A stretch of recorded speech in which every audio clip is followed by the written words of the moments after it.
Hello, everybody. Good morning. I think good morning for many of you. Hello, hello. Um, oh, the good morning, my fellow sister of Avalon. And I was looking, I could see a lot of people from like Wisconsin, Virginia, Florida. So although I know we're all over the world, and I am coming to you from Wales, so I am solidly in the afternoon right now, but um, pronta. Um, it sort of struck me. I was very happy to be in what on Llewellyn anyways is the morning, the first session of the day, because it felt a little appropriate from a psychopomp perspective. Um, this has been such an amazing event. I was just chatting about all of the authors, all of the wisdom, and just such a beautiful gathering place of all of this sharing. So I'm very, very grateful, very appreciative to be here, and as I said, really happy to be sort of the first one into today on Friday the 13th. It feels like it's got some beautiful energies to it. I also did see, as I was sort of seeing in the chat, that there's some excitement about this topic of the psychopomps. And one of the things that I've been finding is that there are some people who are, very well versed. That it's a word which is familiar. But interestingly, and it's one that I've been working with for so long. It's uh, I hadn't really been thinking that there might be some what is it that we're talking about when we talk about the psychopomps. So just to have that definition to start with, this is a topic which has been close to my heart for many, many, many years. Some of you who know me, you see me looking down. I do have some notes to make sure that I'm on track, because though I do um, see myself perhaps a little bit in that role of the psychopomps. I will sometimes go down the bunny trails of interesting tidbits. So I want to make sure there's some things that I really do want to make sure are covered today. So some of you who might have encountered me before know that my background, what I was raised by parents who were classics teachers. I was surrounded by Latin and Greek and Egyptian mythos. My mother was constantly referring to Anubis, and dogs named after Egyptian pharaohs and psychopomps. And so I always had this sense of these beings that held the liminal spaces. This familiar concept. But it was a while before sort of the definition of it, what this word actually means. The psychopomps translate comes from the Greek. It means the guide of souls.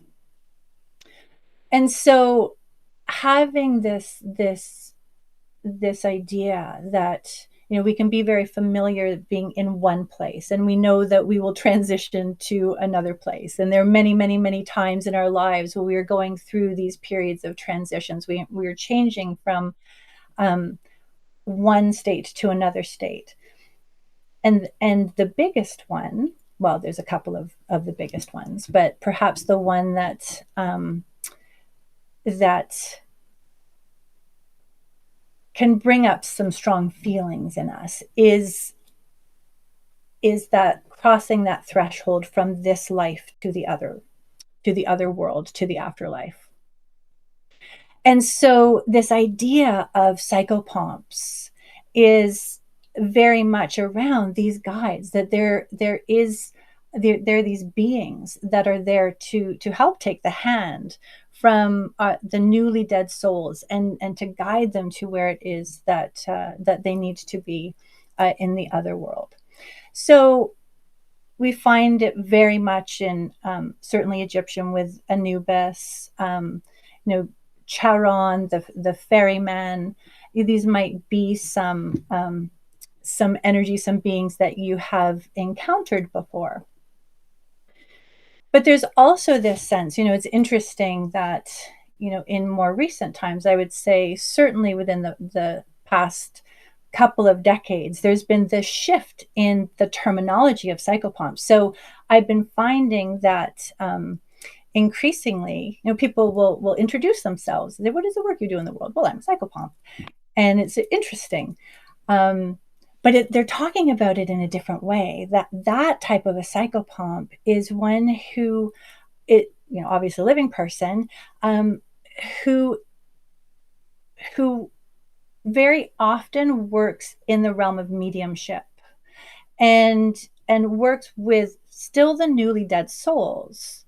Well, it may not be that newly, but with those who have already crossed over, but who are lost. There may still be an attachment to this world, to this realm, to the human life. And so these individuals work with the other world, but to help continue on um, in their journey.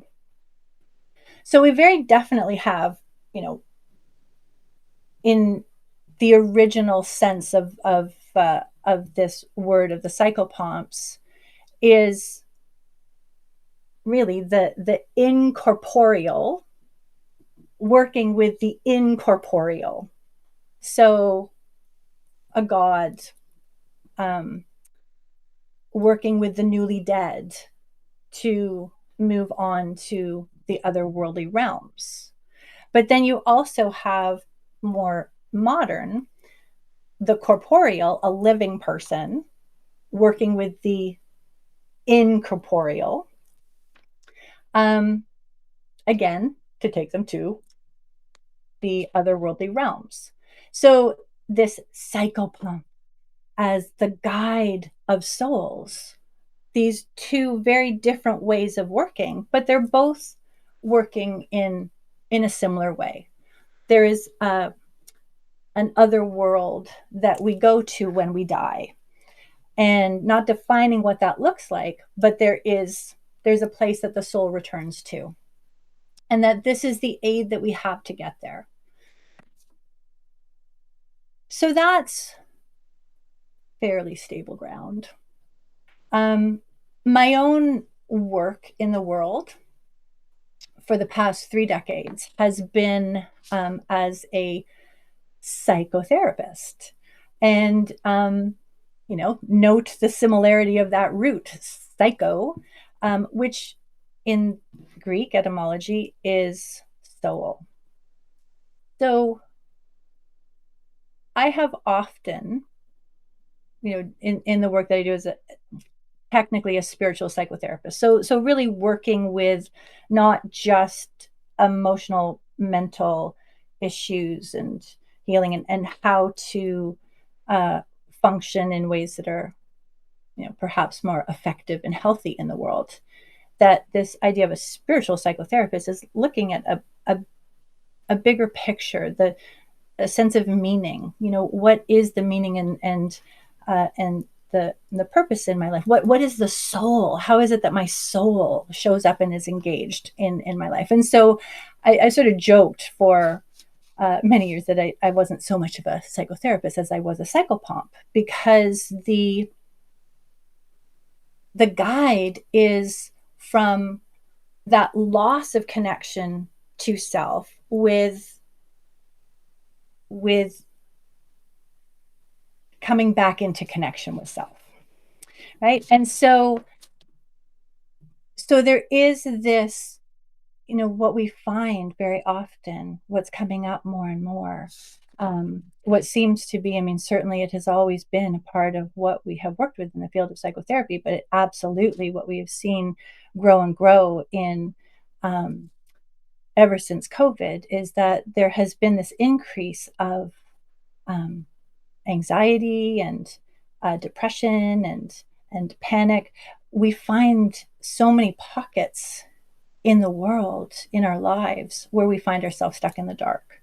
So though there has been this connection with psychopomps, that their work is moving us from a place of dark to a place of life, that this realm which is the material realm. It's the heavy realm, and the otherworldly brings us back to this place of source and this place of light.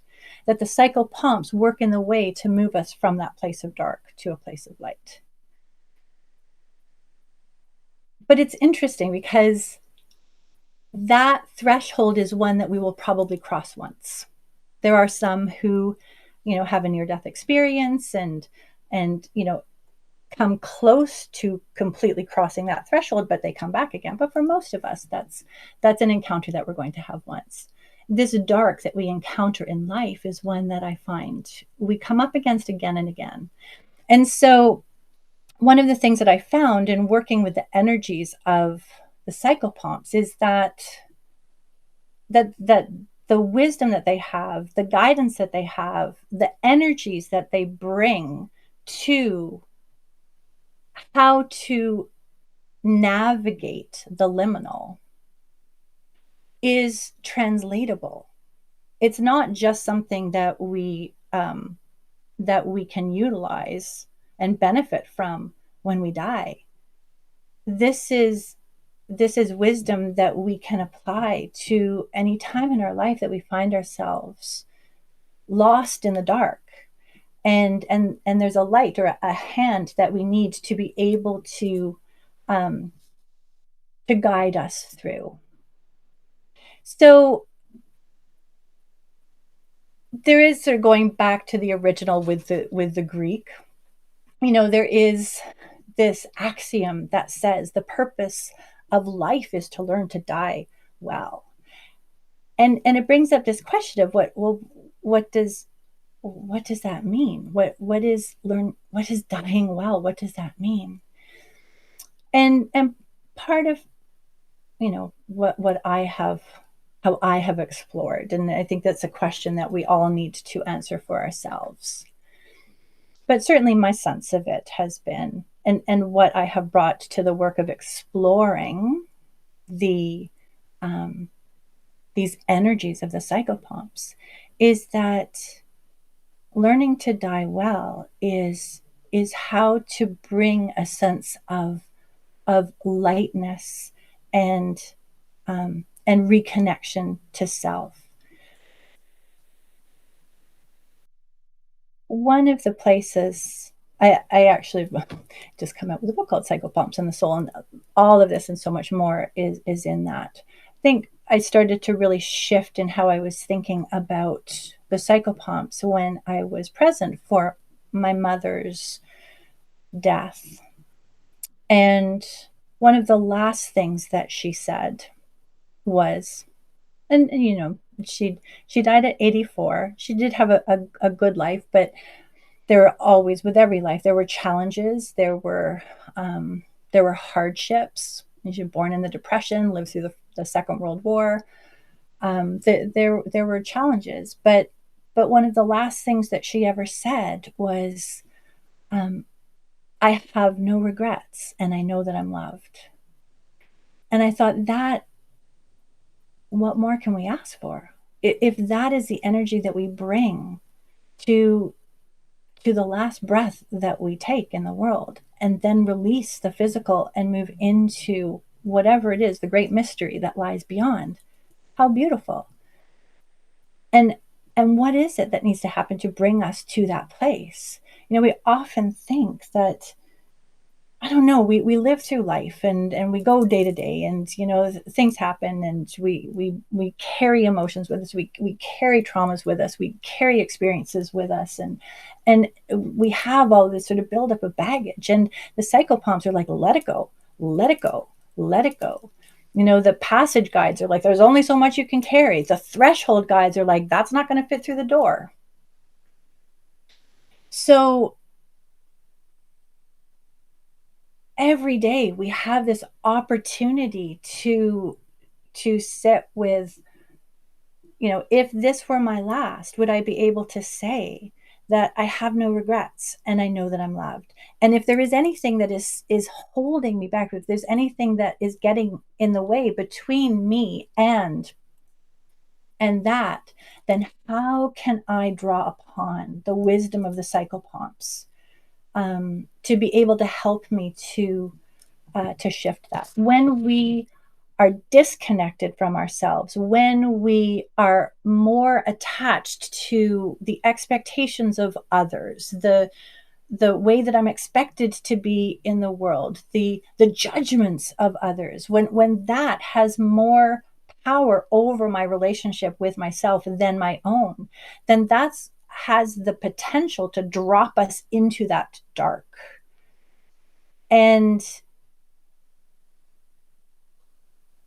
it is the psychopomps I've found who, what working with this sort of new definition of it, not that they're moving us, as a newly dead soul into the afterlife, but in this realm, in this world, in this life, how they are helping me to come back into that light that is my own energy, my own essence, my own truth.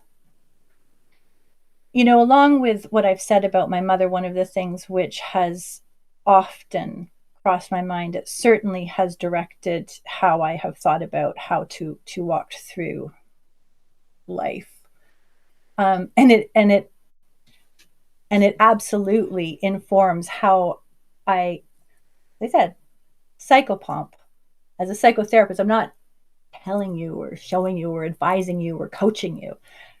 As a psychopomp, it's holding space. It's saying, this is where you are. This is where you could be. This, you define who you are, and this is what it looks like. And how can we traverse this space? And what's informed that is this sense of, there are many, many, many, many people that we will all meet throughout our life. There are many significant, decades long, years long. My closest friend has been my closest friend since I was 12 years old. That's a couple of decades. But she was not there when I was born. She may be there when I die. The only person who will ever be with you from the first breath you ever took to the last breath you ever take, the only person is you. And so if there is anything that is more important than your relationship with yourself, and I recognize I'm saying I'm talking in grand, there are people that we love very, very deeply. There can be friends or parents or children. But even they weren't there, right at the very beginning or be there right at the end. So having this sense that there are so many things that are going to inform, define, shape how we are in life, how we move through life. There are a lot of experiences which are very, very important, but underpinning all of that is, what is the relationship that you have with yourself? And if you're out of, and being in the dark, shadow, shame, it's not, anytime we beat ourselves up, anytime we're very hard on ourselves, the way that we speak to ourselves, having those thoughts to say like, oh, I'm so terrible, or they're going to hate me if I say this, or I'm going to be rejected if it, like all of those that's being informed by shame. And that takes us out of relationship with ourselves. So these psychopomps are guiding us in different ways. I in working with them, I've come up with 7 different, there may be more, but these categories, which seem to be fairly evident when you read the stories of these different psychopomps. So in my book, Psychopomps and the Soul, I ultimately have presented, I think there's 85, there's a list of them, but I go into more depth in about, I think there's 45. And out of those, the categories are the ones, some of them are familiar to us, the passage guides like Anubis, or the threshold guides like,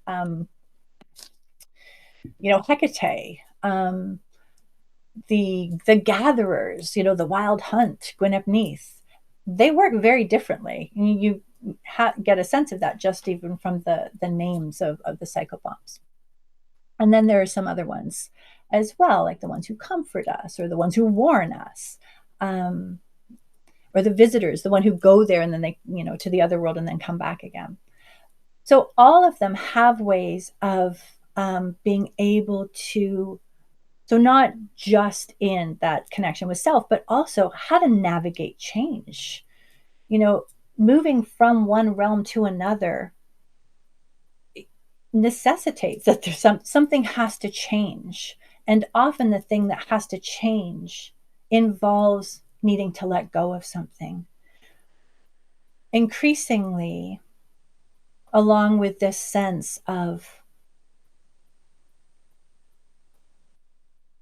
the Greek saying, the purpose of living is to learn to die well, to come to the threshold with lightness so that we recognize the light. And also that sense of, I am the only one who is with me for my entire life.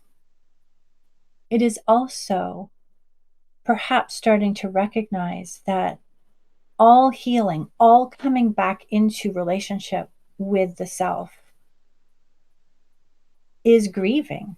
Healing is grieving. Because for me to step into, this is, Joseph Campbell, if you're familiar with him, like in order for me to step into my life, in order for me to step into the me that I am meant to be, I have to let go of the me that I am not, the me that was never me, the me that others expected me to be. And that will always, even if there's a relief with that, it will invite grieving. And that's another place that the psychopomps help us as well. They show us the way, but they also help to give us the courage to do the things that we need to do in order to let go of what is not us or no longer serves us, to navigate that transition. Because we don't tend to be great at change. We don't want to change until we're forced to change, but they help us to navigate that, and then to really embrace, like, this is me. This is my reconnection to self, so that the life that I am living is my life. And that brings us to that place of light. That is light in life, not soul death in life. So there's a lot that I can say. I know that I've only got like a little bit of time. I'm seeing some questions come up, and so I think I'll maybe leave some time for some Q&A, if there's, rather than sort of dive into opening it up on a whole other deep level. But that sort of gives an overview of what is the traditional reflection of what a psychopomp is, the more standard, current, modern reflection of it, and then also how I've shifted that a little bit, and how I tend to work with them. So I see one. Did you lead the psychopomp ritual at Paganicon this year? Yes, I did. Yes, and so I facilitated this ritual that invited the experience of connecting with these 7 categories of the psychopomps that I talk about in my book, and then having one of those categories, one of the guides in one of those categories come, because there are just different energies, different ways of working with them. So and ritual is a huge part of it. So that's another thing, is that I do talk about in the book that it's not just having a familiarity with who are they and how do they work, like how do I engage with them. And ritual is such a powerful way to work. I love ritual is partly about connecting with the divine, but it's also, when I say, we do not step out of ritual the same person that we are when we stepped in. ritual space itself is liminal space, and so working with the psychopomps in that space is really wonderfully powerful. There's another question here that says, can you please share other terms used, past, present, for psychopomp? So I'm not sure. I as far as that reflection, the terminology of that guide of souls, I think because it's strictly like psycho is soul and pomp is that guide. So I think that is, unless there's other in other languages. Oh, there was somebody had said there that shaman is one who I think that can be used to an extent. I've tended to say the shaman is as the shaman himself or herself. That the energy of shaman is as a psychopomp going to that other place and coming back. That they don't tend to necessarily lead you there, but they go there and they bring back what has been lost in the other world. But there's a very, very similar energy of traversing the liminal space. So if one believes in reincarnation, then how do psychopomps help in that regards? So I do, in the book, I start with the introduction of the psychopomps is actually through the reflection of the books of the dead. um, because they are the handy guides of what is it that is going to happen. There's the Egyptian Book of the Dead, which gives a particular reflection and cosmology and passage. The Tibetan Book of the Dead reflects exactly this cycle of what happens around reincarnation. And so in the Tibetan Book of the Dead, it shares that there are these 6 bardos. Well, there's the great bardo of life, and then there is the great bardo of becoming, and it is a cycle. And when you look at it in that way, birth is death, right? Birth is the death of the soul in the afterlife, and the coming in the bardo of becoming and crossing over into the bardo of life. And death is transitioning from the bardo of life into the bardo of becoming. So it's a great circle. And the psychopomps are the ones that help move from one realm to another. So they are there at the threshold of life into death. One would imagine then, by strict reflection, that they would also be there. And there are many, many gods and goddesses that we know, mainly goddesses, who are the ones who bring us, back into, the birthing goddesses that bring us from that bardo of becoming into life. But there are also a couple of other bardos, and this is where it becomes very interesting. There's 2 bardos, smaller bardos, that we experience in life itself. Meditation is one of them. Dreaming is another one. And those are spaces that we have access to the psychopomps. So that it's almost like, this is why it's like, good morning. Like, this is psychopomp moment. We're moving out of the dark of night and sleep and into the day of life. That's a little bardo. That's like a little reincarnation in itself. And so the more that we're able to utilize those to let go of what doesn't serve and be open to stepping into what is our truth in the day, that is what helps us in the great pattern of reincarnation as well. So it becomes a cycle. I mean, different traditions are going to present it, slightly differently. But even the Egyptian Book of the Dead, the sun goes down, the sun comes up. That's a sense of reincarnation. So, any other questions?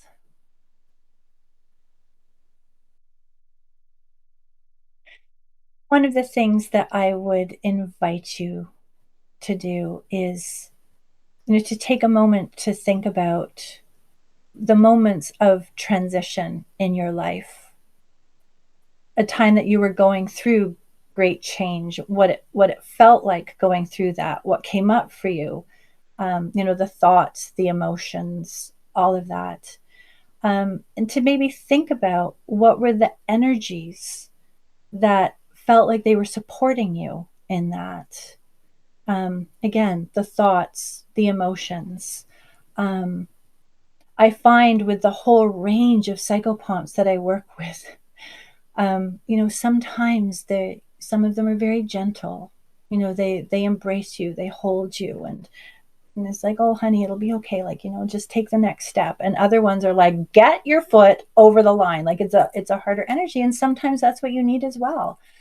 So just paying attention to, I know I've used a lot of words, a lot of definitions, but I believe, because it's part of what my experience and also listening to people, that we are familiar with these energies. We know what they feel like. We may not necessarily have identified them as a psychopomp. We haven't identified the energy as a psychopomp, but it's there. It's there. There is something that helps guide us through the dark back to solid ground again. And so the more that we bring consciousness to that, awareness to that, and the more that we can actively invite it in, I just find we're always going to be going through these times. We're always going to be going through transitions and change, and we're always going to challenge is a part of what happens in life. It's not the challenge which is the issue. It's how is it that we meet it, and what do we have to support us in that. And this is a whole other thing which I have not touched on. How do we embody that energy ourselves? So I talk about in the book, Psychopomps in the Soul, becoming or those moments when we're an accidental psychopomp. I'm not called to the work of being a death doula, but there I am. Or being a temporary psychopomp. I'm not a psychotherapist, but my friend is having a meltdown. And so how do I just hold that space? So we can cultivate these tools within ourselves, so that we also become very well versed at knowing how to navigate this space between realms, and ultimately perhaps having that opportunity to come to the end of our own lives, and, as I said with my mom, say, I have no regrets. Doesn't mean I had an easy life, but I have no regrets, and I know I am loved. And that is my hope for you all. So